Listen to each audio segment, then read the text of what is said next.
Hey everybody, my name's Larry. I've been seeing on YouTube lately, I don't know if it's the new trend or what, but a lot of people are, even my age, doing videos and posting them on YouTube, and they make a little money. And I don't know if I'll ever get to that point or not, but you have to start somewhere. And I'll probably just tell some random stories or things, whatever's on my mind when I do videos. We're just getting started. We'll see how it goes. Today I was just going to tell a story about my grandpa and I when I was young, maybe 7, 8, or 9 years old.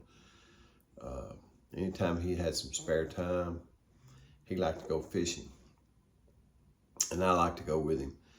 And we had a few stock ponds around back in those days.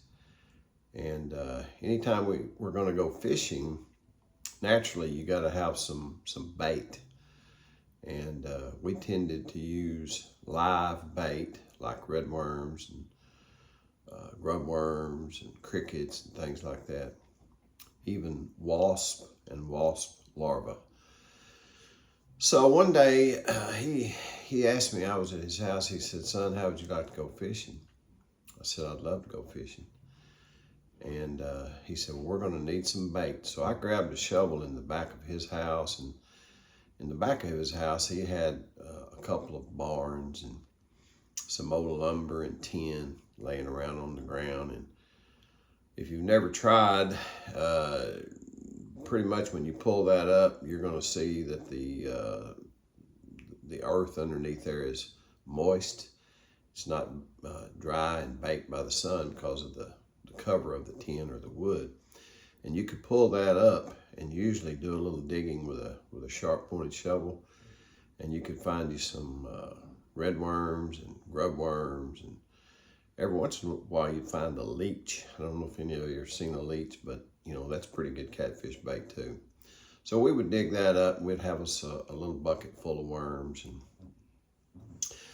on this day, he said, in addition to the worms, he said, "Son, I've found a big red wasp nest over here in the blackberry thicket by a garden that we had." He said, "Let's go over there and see if we can knock that nest." And so as we go over there, he's telling me the secret to success on doing this without getting stung is to make sure you hold your breath. And so we get over to the garden. I take him at his word. I'm very trusting, you know, approximately 9-year-old. And I reached in there and grabbed that nest and pulled on it, and I held my breath, or at least I thought I did.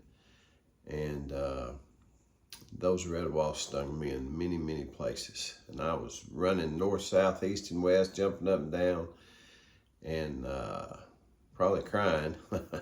It hurt. So anyway, I got away from them. I did get the nest. We did use some wasp and larvae for bait, but Grandpa felt so bad that I had gotten stung so many times. He had me take my shirt off, and he was chewing some red man chewing tobacco. And in the old days, as he told me anyway, he would spit on his finger a little bit with some of that tobacco, and he rubbed it on each and every sting that I had. He said, "Now that'll take the burn out of it and the swelling." And I don't know if it did or not, but you know, that's what we did on that day. And about the only other time I remember getting stung by wasp in my life that bad was